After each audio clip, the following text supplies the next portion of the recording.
Showbiz fanatics Alden Richards and Miss Catherine Bernardo. Abay, totoo nga ang mga balita patungkol sa meeting. Bago tayo magsimula sa ating updates for today's video, nais ko po muna magpasalamat sa lahat ng mga legit viewers, subscribers at ang lahat ng mga legit na nagmamahal at sumusubaybay sa lahat ng ating mga updates. Maraming salamat po sa inyong panonood. Thank you so much!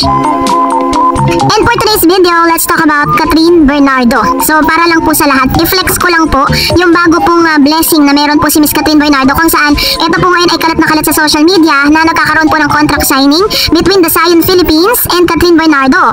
Para lang po sa kaalaman ng mga bashers na nagsasabing walang talento at hindi sikat si Miss Catherine, ang ito pong produktong ito from Zion Philippines is ito po yung isa sa mga mamahaling brand ng mga reclining chairs. Kung natatandaan po ninyo, may mga electric chairs na usong-uso ngayon na parang massage chair siya, na kapag humiga ka doon, marirelax ka. And base po sa mga photos, videos po na galing sa source, is isa siya sa mga napili, no? Kasi very choosy kasi itong brand na to. At ang kinukuha talaga nila, yung mga prominent, yung mga sikat, may pangalan sa industriya. At masasabi mong malakas yung impluensya nito sa publiko. At isa si Miss Catherine Bernardo sa napili ng brand na ito. So yung Zion Philippines po na ito ay una nang nilaunch ni Miss Heart Evangelista. Siya po yung unang kinuha bilang isang endorser dito sa produktong ito. Yan po yan, Zion Philippines. And then sumunod po si Miss ang asawa ni Mr. Manny Pacquiao na si Jinky Pacquiao. So ganun katindi, no? Kasama na dito si Miss Small Laude, yung isa sa pinakamayamang negosyanteng vlogger na napapanood natin. Kaya naman mapapasana all ka na lang talaga kay Catherine. Syempre, hindi rin naman nagpakabog si Mr. Alden Richards na nanahimik si Alden sa isang tabi. Yun naman pala, lumabas po siya sa isang journal magazine kung saan they talk about the star power of Mr. Alden Richards. Ang base po dun sa source is September po siya inilabas. Hindi ko alam kung ilalabas or ilalabas pa lang September 30. So if you have knowledge about it, pwede nyo pong i-comment yan sa comment section. At ito na nga, bilang konfirmasyon dun po sa mga dati po nating nailabas na balita sa inyo, yung mga updates, so nandun pa po sila sa Calgary, Canada.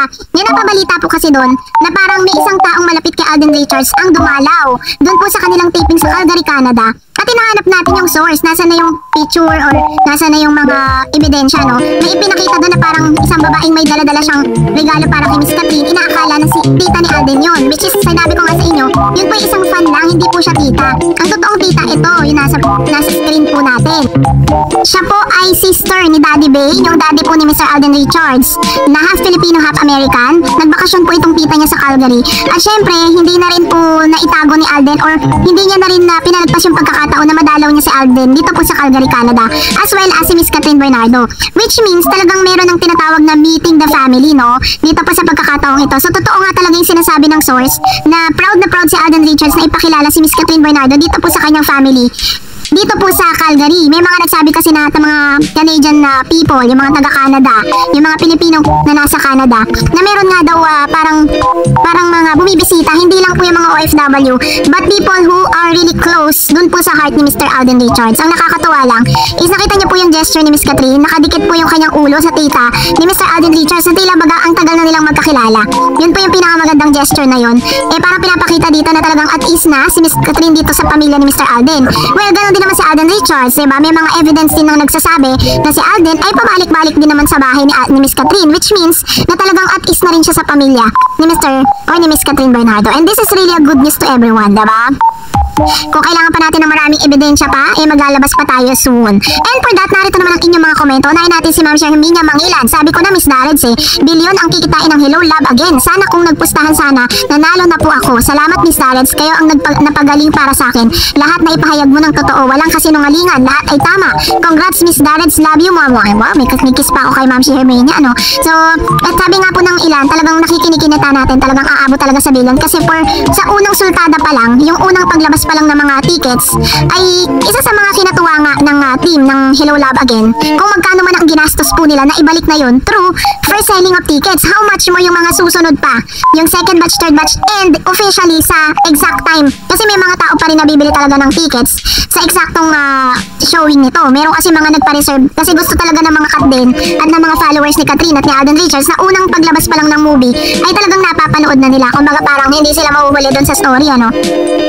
And sabi ni Ma'am si Virgie. Hi Ma'am Dars, thanks for updates again. Grabe si Miss Catherine, no? Hindi lang yan Ma'am Dars, new signing na naman siya ng Zion Philippines. Grabe, so blessed na blessed siya. Wow, tiyak na abot in first day, abot ng 4 billion. Oo, ang dami talagang blessing at minahal ng gusto ng tao si Miss Catherine. Simula nung breakup nila ni Daniel. Ma'am Dars, magkano na ba kinita ng rewind? Ang mga bashers na yan, mga bashers ni Daniel at Katniel. Kasi pinipilit pang kabalikan sila, mga gonggong sila. God bless everyone. Ayun, so ganito naman po yung kanyang komento patungkol dito, ano.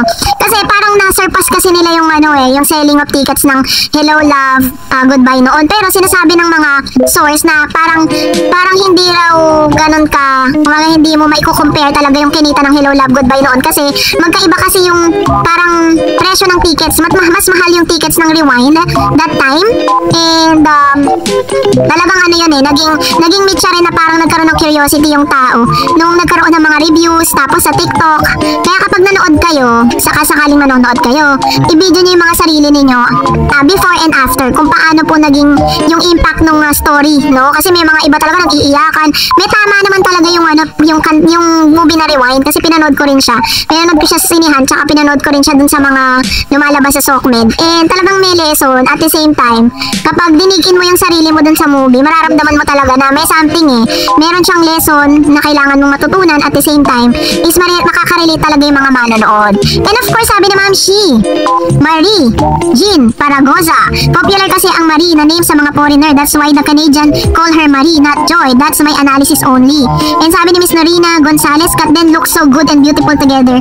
They reflect positivity and authentic aura, kaya mahal sila ng masa, which is very very true. Tama po yung sabi ni Ma'am Shi Marie, no? Yan po yung sinasabi ng mga taga-Canada na once na pumunta ka sa isang lugar, or minsan sinasabi naman nila parang pag sa US, pumunta ka sa lugar ng US, parang mas pinapalitan yung name. Parang ganun, ano? So, much better if mapapanood talaga natin yan ng personal para tayo mismo maka-witness. Why?